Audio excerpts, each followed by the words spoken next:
Assalamualaikum warahmatullahi wabarakatuh, sahabat umat muslim.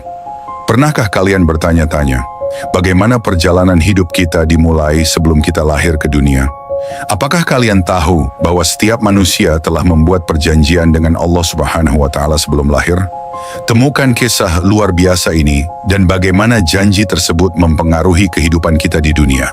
Saksikan juga bagaimana Allah Subhanahu wa Ta'ala merencanakan setiap detik dari perjalanan hidup kita sejak awal.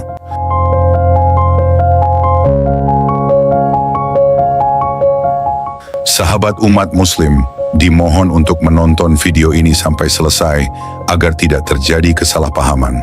Sebelum lanjut ke pembahasan utamanya, jazakallah khairan bagi yang sudah like, subscribe dan berkomentar. Semoga Allah Subhanahu wa Ta'ala memberikan rezeki yang berlipat ganda, menjadikan Anda seorang miliarder dan bisa menunaikan ibadah haji di tahun depan satu keluarga. Jangan lupa berkomentar. Amin. Bismillah, mari kita mulai pembahasannya.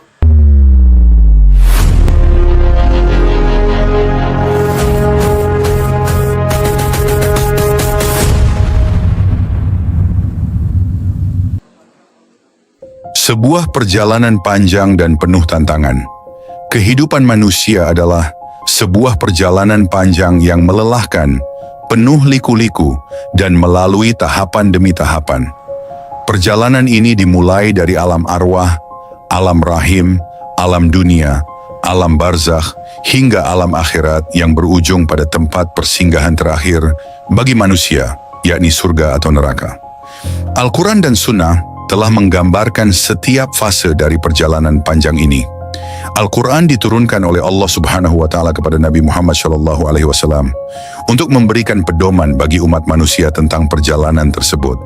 Setiap manusia tanpa kecuali akan menjalani rihlah panjang ini. Manusia diciptakan Allah Subhanahu wa Ta'ala dari ketiadaan, kemudian akan melalui proses panjang sesuai rencana yang telah ditetapkannya. Saat ini, ada dua teori yang menyesatkan banyak orang.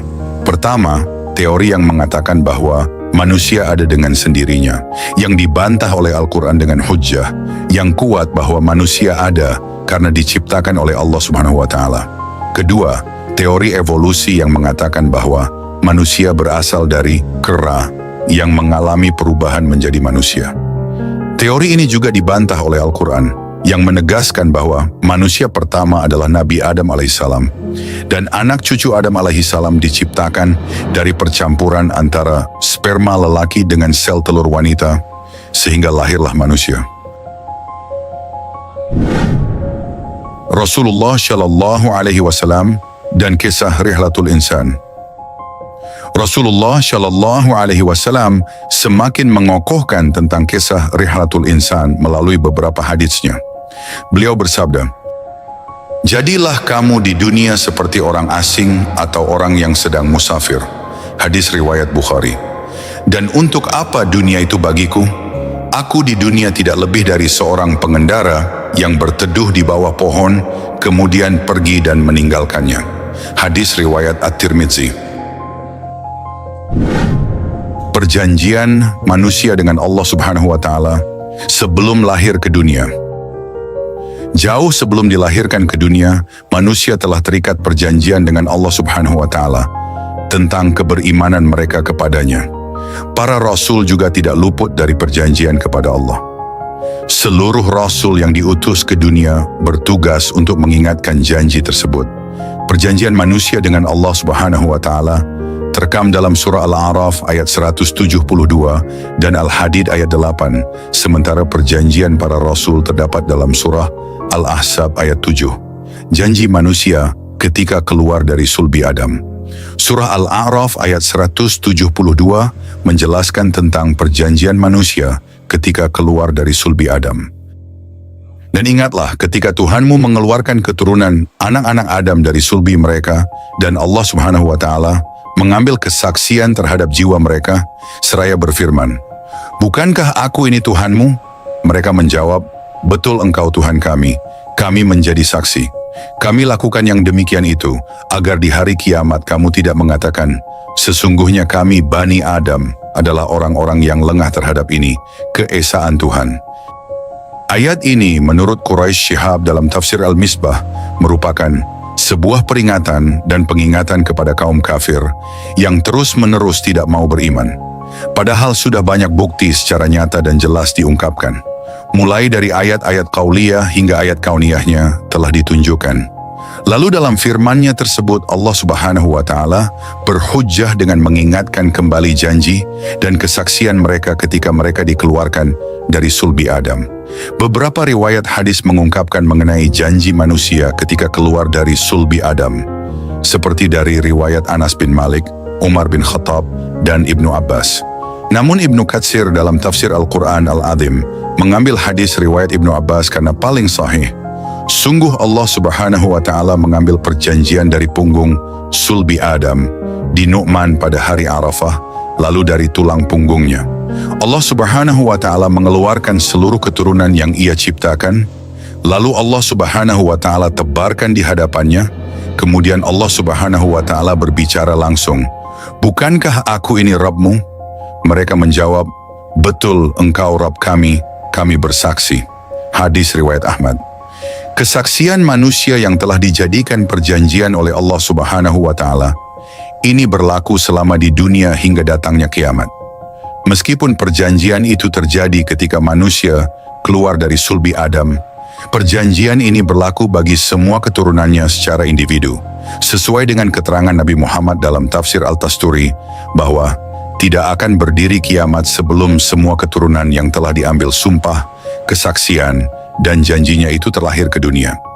Perjanjian untuk beriman kepada Allah Subhanahu wa Ta'ala. Dalam surah Al-Hadid ayat 8 dijelaskan mengenai keberimanan kepada Allah Subhanahu wa Ta'ala. Berikut bunyi ayatnya, "Dan mengapa kamu tidak beriman kepada Allah, padahal Rasul menyerumu supaya kamu beriman kepada Tuhanmu, dan sesungguhnya Dia Allah telah mengambil perjanjianmu jika kamu adalah orang yang beriman." Menurut penafsiran Al-Mahalli dan As-Suyuti, dalam tafsir Jalalain ayat tersebut menyatakan bahwa Allah Subhanahu wa Ta'ala telah mengambil janji manusia ketika di alam arwah. Janji mengenai persaksian manusia atas Rabb-Nya yang telah diterangkan sebelumnya pada surah Al-A'raf. Isi perjanjian tersebut adalah menyangkut keimanan mereka kepada Allah Subhanahu wa Ta'ala. Persaksian manusia ketika di alam arwah ini membawa akibat untuk terus beriman kepada Allah. Namun karena sifat manusia yang lupa, ketika di mereka berada di dunia yang penuh kemewahan semu, mereka menjadi ingkar. Wahbah Zuhaili dalam tafsir Al-Wajiz memberikan penjelasan bahwa perjanjian manusia kepada Allah Subhanahu wa Ta'ala sejak dalam sulbi dan ketika di alam arwah menjadikan sebab mereka untuk beriman kepada Allah di dunia. Pada hari kiamat nanti manusia akan ditagih tentang janji beriman ini. Namun kebanyakan mereka lengah akan janji tersebut dan sangat menyesali kealpaannya. Tapi naasnya sudah terlambat. Pada hari tersebut penyesalan mereka sudah tidak berlaku lagi. Janji para Rasul. Selain janji manusia pada umumnya mengenai persaksian dan keberimanan, Allah Subhanahu wa Ta'ala pun mengambil janji kepada para Rasul. Janji para Rasul ini direkam Al-Quran dalam surah Al-Ahzab ayat 7. Dan ingatlah ketika kami mengambil perjanjian dari nabi-nabi, dari kamu sendiri dan dari Nuh, Ibrahim, Musa, dan Isa putra Maryam, dan kami telah mengambil dari mereka perjanjian yang teguh. Dalam menerangkan ayat tersebut, Wahbah Zuhaili menyatakan bahwa janji para Rasul tersebut merupakan akibat dan efek domino dari sebab sebelumnya. Persaksian manusia sejak dulu menjadikan sebab perjanjian keberimanan kepada Allah Subhanahu wa Ta'ala. Dan oleh karena sebab tersebut para Rasul ini hadir di dunia. Namun sebelum mereka diutus Allah ke dunia, mereka telah terlebih dahulu dijanji oleh Allah Subhanahu wa Ta'ala dan janji mereka sangatlah teguh. At-Tabari dalam tafsir Tabari menjelaskan perjanjian para nabi pada ayat tersebut bukan berkenaan mengenai keimanan seperti janji manusia pada umumnya. Janji para Rasul tersebut terkait persoalan untuk saling meneguhkan antara satu nabi dengan yang lain, penyampaian risalah, serta tugas-tugas kenabian yang lain. At-Tabrani mengungkapkan riwayat yang lain bahwa janji tersebut adalah tentang pertama kalinya Nabi Muhammad diciptakan, namun yang paling terakhir diutus. Sifat manusia yang lupa merupakan pangkal dari ketidakberimanan kepada Allah ketika di dunia. Namun diutusnya para rasul oleh Allah Subhanahu wa Ta'ala dimaksudkan untuk mengingatkan kembali akan janji manusia dulu. Begitu sayangnya Allah Subhanahu wa Ta'ala kepada manusia hingga ia mengirimkan banyak bukti untuk mengingatkan manusia akan janjinya dulu. Bukti-bukti tersebut seperti diungkapkan oleh Quraisy, Syihab, dan Wahbah Zuhaili, meliputi diutusnya para rasul, diturunkannya ayat-ayat qauliyah maupun ayat-ayat kauniyah. Belum lagi ditambah kecenderungan hati yang hanif yang ditanamkan Allah Subhanahu wa Ta'ala kepada manusia. Seharusnya itu semua lebih dari cukup untuk mengingatkan perjanjian manusia dulu dan menjadikannya beriman dan bertakwa kepada Allah Subhanahu wa Ta'ala. Jika setelah diingatkan oleh para rasul, mereka masih saja ingkar, berarti hati mereka telah tertutup dan akan mendapat balasan di akhirat kelak. Wallahu a'lam. Alam rahim yaitu awal perjalanan hidup manusia. Manusia adalah makhluk Allah yang paling sempurna, diciptakan dengan tujuan untuk menjadi khalifah di muka bumi. Proses penciptaan manusia adalah bukti kebesaran dan kekuasaan Allah Subhanahu wa Ta'ala, dimulai dari tahap yang paling awal di dalam rahim seorang ibu. Kehidupan di alam rahim merupakan rihlah pertama yang akan dilalui oleh manusia sebelum lahir ke dunia. Proses ini mencakup tahapan-tahapan perkembangan yang luar biasa dan mengagumkan. Video kali ini akan membahas secara detail dan terperinci mengenai alam rahim, dari mulai tahap-tahap perkembangan janin hingga kelahiran ke dunia. Pertama, tahapan pertama yaitu nutfah. Allah Subhanahu wa Ta'ala berfirman dalam Al-Quran, "Hai manusia, jika kamu dalam keraguan tentang kebangkitan dari kubur, maka ketahuilah sesungguhnya kami telah menjadikan kamu dari tanah, kemudian dari setetes mani, kemudian dari segumpal darah, kemudian dari segumpal daging yang sempurna kejadiannya dan yang tidak sempurna, agar kami jelaskan kepada kamu dan kami tetapkan dalam rahim apa yang kami kehendaki sampai waktu yang sudah ditentukan. Kemudian kami keluarkan kamu sebagai bayi. Kemudian dengan berangsur-angsur kamu, sampailah kepada kedewasaan dan di antara kamu ada yang diwafatkan, dan ada pula di antara kamu yang dipanjangkan umurnya sampai pikun, supaya dia tidak mengetahui lagi sesuatu pun yang dahulunya telah diketahuinya. Dan kamu lihat bumi ini kering, kemudian apabila telah kami turunkan air di atasnya, hiduplah bumi itu, dan suburlah dan menumbuhkan berbagai macam tumbuh-tumbuhan yang indah." Al-Quran Surah Al-Hajj ayat 5. Ayat ini menjelaskan tentang proses penciptaan manusia dari nutfah, yaitu setetes mani. Nutfah adalah tahap awal dalam proses perkembangan janin, yang berlangsung selama 40 hari. Pada tahap ini, sel sperma dari laki-laki bertemu dengan sel telur dari perempuan, membentuk zigot. Zigot ini kemudian mengalami pembelahan sel yang cepat, membentuk embrio awal. Tahap nutfah ini adalah bukti awal dari kehidupan manusia yang penuh dengan keajaiban. Kedua, tahapan kedua disebut alaqah.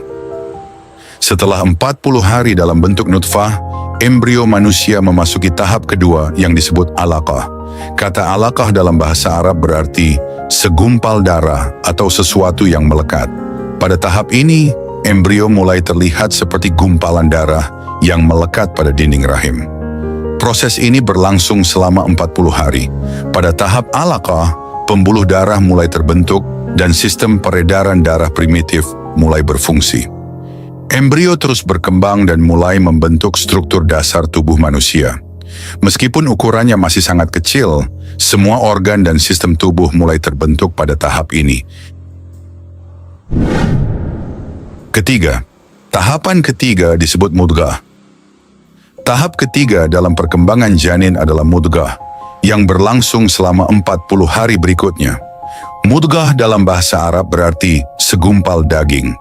Pada tahap ini, embrio berubah menjadi gumpalan daging kecil dengan bentuk yang lebih jelas. Organ-organ tubuh dan sistem saraf mulai terbentuk dengan lebih rinci. Pada tahap mudghah, tulang mulai terbentuk dan kemudian dilapisi oleh otot. Ini adalah tahap yang sangat penting dalam perkembangan janin karena struktur tubuh manusia mulai terlihat dengan lebih jelas. Semua organ vital seperti jantung, otak, dan paru-paru mulai terbentuk dengan lebih sempurna. Keempat, penentuan takdir dan peniupan ruh. Setelah melalui tahap nutfah, alaqah, dan mudghah selama 120 hari, Allah Subhanahu wa Ta'ala mengutus malaikat untuk meniupkan ruh ke dalam janin. Pada saat yang sama, ditetapkanlah 4 ketetapan yang akan menentukan nasib janin di masa depan: rezeki, ajal, amal, dan apakah dia akan menjadi orang yang bahagia atau sengsara. Rasulullah Shallallahu Alaihi Wasallam bersabda, "Sesungguhnya seseorang dari kalian dikumpulkan penciptaannya di perut ibunya 40 hari nutfah, kemudian alaqah selama hari yang sama, kemudian mudghah selama hari yang sama. Kemudian diutus baginya malaikat untuk meniupkan ruh dan ditetapkan 4 kalimat. Ketetapan rizki, ajal, amal, dan sengsara atau bahagia." Hadis riwayat Bukhari dan Muslim. Peniupan ruh adalah momen penting dalam kehidupan janin, karena pada saat inilah kehidupan manusia dimulai secara spiritual. Ruh yang ditiupkan oleh malaikat adalah anugerah dari Allah Subhanahu wa Ta'ala, yang menjadikan janin sebagai makhluk hidup yang sempurna. Kelima, perkembangan janin hingga kelahiran. Setelah peniupan ruh, janin terus berkembang dan tumbuh di dalam rahim ibu. Organ-organ tubuh yang telah terbentuk mulai berfungsi dengan lebih baik. Janin mulai bergerak dan bereaksi terhadap rangsangan dari luar. Pada tahap ini, indera-indera seperti pendengaran dan penglihatan mulai berkembang. Perkembangan janin selama 9 bulan di dalam rahim ibu adalah proses yang sangat kompleks dan menakjubkan. Selama periode ini, janin menerima nutrisi melalui plasenta dan berkembang hingga mencapai berat dan ukuran yang cukup untuk dilahirkan. Pada akhir periode kehamilan, janin telah memiliki semua organ dan sistem tubuh yang siap untuk berfungsi di luar rahim. Kelahiran awal kehidupan di dunia. Setelah kurang lebih 9 bulan di dalam rahim, janin siap untuk dilahirkan ke dunia. Proses kelahiran adalah momen penting dalam kehidupan manusia, di mana janin yang telah berkembang menjadi bayi lahir ke dunia dalam keadaan telanjang dan tidak memiliki apa-apa. Allah Subhanahu wa Ta'ala berfirman, "Dan kami tetapkan dalam rahim apa yang kami kehendaki sampai waktu yang sudah ditentukan, kemudian kami keluarkan kamu sebagai bayi, kemudian dengan berangsur-angsur kamu sampailah kepada kedewasaan." Al-Quran Surah Al-Hajj ayat 5. Ayat ini menunjukkan bahwa setiap manusia lahir ke dunia dalam keadaan yang sama tanpa memandang status sosial atau kondisi fisik. Pada saat kelahiran, bayi bergantung sepenuhnya pada orang tua dan lingkungan sekitarnya untuk bertahan hidup. Bayi lahir dengan fitrah yang suci dan tidak memiliki dosa. Kehidupan di dunia adalah ujian bagi setiap individu untuk menjalani kehidupan sesuai dengan ajaran Allah dan menjaga fitrah yang telah diberikan sejak di alam rahim. Ketujuh, awal kehidupan yang sederhana. Seluruh manusia di dunia, apapun kondisi sosialnya, diingatkan tentang awal kejadiannya yang berasal dari benda yang hina, yaitu sperma lelaki dan sel telur wanita. Manusia sebelumnya belum dikenal, belum memiliki kemuliaan dan kehormatan. Lalu apakah manusia akan bangga, congkak, dan sombong dengan kondisi sosial yang dialami sekarang jika mengetahui asal-muasal mereka? Ketika lahir manusia dalam keadaan telanjang, belum bisa apa-apa dan tidak memiliki apa-apa. Ini adalah pengingat bagi setiap individu bahwa segala sesuatu yang dimiliki di dunia adalah titipan dari Allah dan dapat diambil kapan saja. Kehidupan yang dimulai dari keadaan yang sangat sederhana ini seharusnya membuat manusia lebih bersyukur dan rendah hati. Kedelapan, peran orang tua dalam pendidikan anak. Orang tua memegang peran penting dalam pendidikan dan perkembangan anak sejak lahir. Dalam ajaran Islam, orang tua diwajibkan untuk mendidik anak-anak mereka dengan nilai-nilai Islam dan memberikan contoh teladan yang baik. Pendidikan yang baik akan membantu anak-anak memahami perjanjian yang telah mereka buat di alam arwah dan menjalani kehidupan sesuai dengan ajaran Islam. Pendidikan anak dimulai sejak dini, bahkan sejak dalam kandungan. Orang tua dianjurkan untuk membacakan Al-Quran dan berdoa agar anak yang dikandung mendapatkan berkah dan rahmat dari Allah. Setelah lahir, anak-anak diajarkan untuk mengenal Allah, menjalankan ibadah, dan memahami nilai-nilai moral yang baik. Kesembilan, tantangan dalam menjaga fitrah. Meskipun setiap anak lahir dengan fitrah yang suci, lingkungan dan asuhan orang tua sangat mempengaruhi perkembangan spiritual dan keimanan mereka. Fitrah yang suci dapat terpengaruh oleh ajaran dan kebiasaan yang diterima dari lingkungan sekitar. Oleh karena itu, pendidikan dan pembinaan akhlak yang baik sangat penting dalam membentuk karakter dan keimanan seseorang. Dalam hadis Rasulullah Shallallahu Alaihi Wasallam bersabda, setiap anak dilahirkan secara fitrah, maka kedua orang tuanya yang menjadikan Yahudi atau Nasrani atau Majusi. Hadis riwayat Bukhari. Hadis ini mengajarkan bahwa lingkungan dan pendidikan orang tua sangat berpengaruh dalam membentuk keyakinan dan perilaku anak. Alhamdulillah sahabat umat muslim, kita telah sampai di akhir video ini. Semoga kisah ini memberikan kita semua pemahaman yang lebih dalam tentang perjalanan hidup kita dan perjanjian yang telah kita buat dengan Allah sebelum kita lahir. Ingatlah, setiap detik kehidupan kita adalah anugerah darinya, dan setiap langkah kita hendaknya selalu kita arahkan menuju ridhonya. Mari kita jalani hidup ini dengan penuh kesadaran akan tanggung jawab kita sebagai hamba Allah Subhanahu wa Ta'ala dan terus berusaha untuk memperbaiki diri. Jangan lupa untuk selalu bersyukur atas setiap nikmat yang diberikan dan terus berdoa agar kita selalu berada di jalan yang benar. Jangan lupa untuk like, share, dan subscribe untuk mendapatkan lebih banyak konten menarik lainnya. Wassalamualaikum warahmatullahi wabarakatuh.